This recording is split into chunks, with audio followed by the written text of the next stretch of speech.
Huwag kami, Glenchong. Fake news ka na naman. Kalkalin mo nga kung sino ang dapat managot dito. Pinapaimbestiga nga, sabi ni Yusek, PCO Yusek Castro, at dapat managot yung dapat managot. Napakalinaw po, mga kababayan. Ang responsible nito, yung previous administration po ni dating Pangulong Digong. Ito naman po yung bago naming product na binibenta online. iGlow Serum, whitening po siya. Tingnan ninyo yung epekto sa aking anak na architect before and now. Yung mga inquiries po ninyo, dumiretso na lang kayo sa kanyang Facebook account, Riz Maravillas. Joke time muna tayo mga kababayan para laging masaya lang yung ating vlogging. Wala niya Mr. Maravillas yung kwentong katatawanan. Padala to mga kababayan ni Lord na Bimalik. Kwentong pangit. Tuwang-tuwa ka niya Mr. Maravillas sa salitang pangit. Ikaw mismo yung tinatamaan. Yan naman, tanggap ko man po. Ang problema mga kababayan, kung pangit ka tapos tawag mo gwapo. May mga kakilala ko rito, mas pangit pa sa akin pero tingin niya sa sarili, pogi. Hindi matanggap yung katotohanan sa pagkatao niya. Kaya ako po, tanggap na tanggap ko. O di ba? Dito tayo sa kwentong pangit. May isang estudyante daw, nagtanong sa kanyang guro. Sabi ng estudyante, "Ma'am, bakit po may pangit at maganda? May matalino at saka bubo?" Sabi ng guro, "Iha, talaga niyang ganyan ang buhay. If you are beautiful anya, usually, bubo. If matalino naman anya, madalas pangit." Sabi ng guro, sagot doon sa eskwela niya, "Kaya niya, ang payo ko sa'yo," sabi ng teacher doon sa eskwela, "you must learn to accept it." Ganda ng advice ng guro. Tama naman po. Sumagot yung estudyante, nagpasalamat. "Thank you, ma'am. Ang tali-talino nyo talaga po." Biglang nanlisik yung mata ng guro.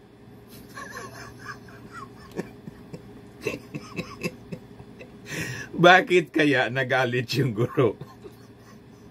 Umasim, nanlisik yung mga mata. Masama mga kababayan yung tingin doon sa kanyang eskwela. Sabay talikod.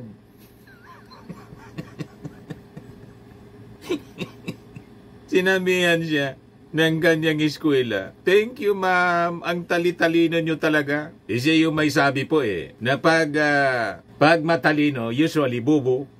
Hindi. Pag, baliktad yata. Pag maganda, usually bubo. At pag pangit, usually matalino. Sumama yung loob ng teacher. Anyway, matik na po. 200 pesos. Padala po ninyo yung GCash number ninyo. Lord na Malik. Kasama ka na rin sa monthly raffle. 5,000 yung mabubunot natin. 5,000 pesos. Ayos. Grand prize natin sa December, 10,000 pesos. In other prizes. Dito na tayo mga kababayan sa seryosong topic natin. Kasi itong si Atty. Glenchong po, binabanatan po yung ating administrasyon. Sinisisi po at ina-accuse yung ating administrasyon ng korupsyon. Dahil daw po mga kababayan, doon sa bumagsak na tulay sa Isabela, itinuturo po ang sisi mga kababayan kay President Bongbong Marcos. Huwag kami, Atty. Glenchong. Yan sabi niya dito, grabe talaga ang magnanakaw. Ang pagnanakaw nila sa kabanang bayan, halos 14 milyong piso bawat metro ang alaga ng bridge sa Isabela na bumagsak isang buwan lang mula nang matapos ito. Yan sabi niya dyan, endemic corruption. I cannot believe that a 90-meter bridge costing 1.25 billion pesos or nearly 14 million pesos per meter will collapse in just 1 month after completion. Huwag kami, Glenn Chong. Fake news ka na naman. Kalkalin mo nga kung sino ang dapat managot dito. Pinapaimbestiga nga, sabi ni Yusek, PCO Yusek Castro, at dapat managot yung dapat managot. Napakalinaw po, mga kababayan. Ang responsible nito, yung previous administration po ni dating Pangulong Digong. Malinaw po sa report ng Inquirer, the bridge which connects Cabagan to Santa Maria Town was initially funded with 639 million pesos in 2017 and was supposed to be completed by 2019. However, construction delays pushed its completion to 2021. Structural defects discovered that same year led to an additional 274.8 million pesos being allocated for retrofitting work, which was completed on February 1, less than a month before the collapse. Pinagmalaki pa nga ng mga DDS, President Rodrigo Rodi Duterte, May 30, 2021, superb landmark bridge, Santa Maria, Cabagan, Isabela. Pinagmalaki pa ninyo yung kampo ninyo. Pinagmalaki. Napakalinaw, Attorney Glenn Chong. Pagkatapos ngayon, kasi bumagsak, ituturo ninyo yung ating administrasyon. O yan ang ebidensya. Yan ang timeline. Yung binagsakang Tatak Duterte Bridge, nag-collapse po. 2014 siya, based sa report. Pre-propose siya, mga kababayan, noong 2014 ng Aquino administration. So sabi dyan, the project were funded till Duterte administration adopted the project. So 2015, ongoing project na siya. And in 2016, it was tagged as Duterte Legacy. Or in Tagalog, Tatak Duterte, and constructed under the program of Duterte's Build, Build, Build. Pinangalandakan pa nga ni Mark Villar. Diba? Pati na mga DDS vloggers, biniblame pa, sinasabihan yung mainstream media na hindi kinocover daw. Bias daw at bayaran. Ganon yung sabi ng mga DDS vloggers. Ayan, dito, nakapublish dito mga kababayan. Yan ang sabi nila. Landmark Bridge, Santa Maria, Cabagan. Sabi dyan,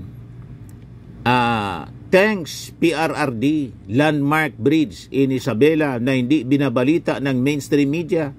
Basta bayad media, asahan walang balita na maganda. Kaya kampi sila sa dilaw dahil maraming pera, pambayad sa kanila. Mabuhay ang Duterte administration. Yan Tatak Duterte daw. Tatak Duterte, world trending topics. So, 2017, construction begins. Ayan po. Yan ang timeline po. Tapos, 2019, completed sana, na found out may diferensya. Noong 2023, PBBM administration found out that the previous project of Duterte were substandard materials.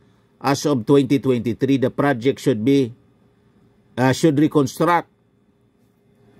Kaya po may retrofitting, strengthening na ginawa but failed due to substandard materials na ginamit daw. Kaya po nagiba. Pinapaimbestiga na ngayon. Pagkatapos sasabihin mga kababayan ni Attorney Glenn Chong, ituturo yung Marcos administration. Sinubukan pa nga po na isalba. Kaya lang hindi kaya kasi yun mismo original na pakagawa, defective siya. May problema talaga, umaalog-alog. Kasi kung hindi po na found out na may diferensya, bakit naman magbabudget pa yung Marcos administration for strengthening, retrofitting? Tama po? Huwag kami, Attorney Glenn Chong. Ito mismo ang ebidensya o report ng mainstream media. Inquiry rito. However, construction delays post its completion to 2021. Structural defects discovered that same year led to an additional 274.8 1.8 million being allocated for retrofitting work which was completed on February 1, less than a month before the collapse. Kita ninyo? Hindi na talaga maisalba. Ayan tuloy, nasayang yung milyon-milyon. 1.2 billion yung total, yung kahabaan na yon. Milyon-milyon yung nasayang na pera po. Diba ka, yung buong 1.2 billion ng project, buong kahabaan ng tulay po, defective na. So kailangan talaga tingnan mabuti. Kaya pinapaimbestiga po ng ating Pangulong Bongbong Marcos. Sabi doon sa press briefing ni Yusek, PCO Yusek, Claire Castro. Yan po. Sabi ni Yusek Castro, nagkausap na kami ni Pangulo kahapon regarding this. Ito talaga ay papaimbestigahan kung may bahid man ng korupsyon sa nangyaring ito mula pa noong 2014 hanggang sa ngayon. Kung meron man, hindi talaga pwedeng hindi managot. Yan ang sagot ng Pangulo, lalo na kung may bahid ng korupsyon. Naintindihan mo na, Atty. Glenn Chong. Sabagay, kayo-kanuyo na lang po ang naniniwala sa mga kwento ninyo. Yung ating the general public hindi naman po maniwala kasi alam naman po ng ating mga mamamayang Filipino na kasama kayo doon sa binansagan ni Executive Secretary Lucas Bersamin na one-man factory. Di ba kasama kayo? One-man na factory anya ng fake news, si Digong. Supporter kayo ng one-man factory ng fake news. So ba't kami maniniwala sa inyo? At kitang-kita po yung ebidensya na yung project largely pinunduhan at pinunstruct during the time ng previous administration. Ayan siya. You see, mga kababayan,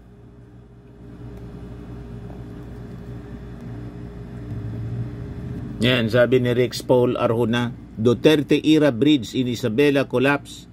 Pag puro korap, matinding pahirap. Sabi ng abogadonews.com, abogado.com.ph, Castro heads to roll after Isabela Bridge collapse as Marcos orders probe. Napakalinaw po kung sino yung dapat na managot. Anong administrasyon ginawa, mga kababayan, yung tulay na collapsible. You see? At itong ating programa, mga kababayan, atin sa inyo nitong ating mga sponsors. Fairmax, Firming and Lifting Cream. Pinapay po sa mga pulses in affected area. Mainam po ito sa mga pains at paninigas ng mga kaso-kasuan. Ito sa mukha naman yung application, anti-aging, Automax po siya. Ito ay Glow Zero, mga kababayan. Whitening po siya, made in South Korea. Ito naman po, Ningxia Red Mix Fruit Drink. Gawa po siya sa goji berry. May anti-cancer properties po siya. At sa mga nagana po ng malinis and spacious fitness gym, pumunta lang po kayo sa aming Colossal Fitness Gym. May Grab Car Rental din po kami. At bills payment po sa aming office. At saka sa mga mahilig po sa mga imported bags, manood po kayo sa live selling ni Madam Aileen Rosales sa kanyang Aileen Closet po. Pati mga shoes, ito yung kanya po. Ito yung kanyang page. Kita ninyo, napakagandang mga online selling po siya. Si Madam Aileen Rosales. At cellphone number niya po, 773-798-7816.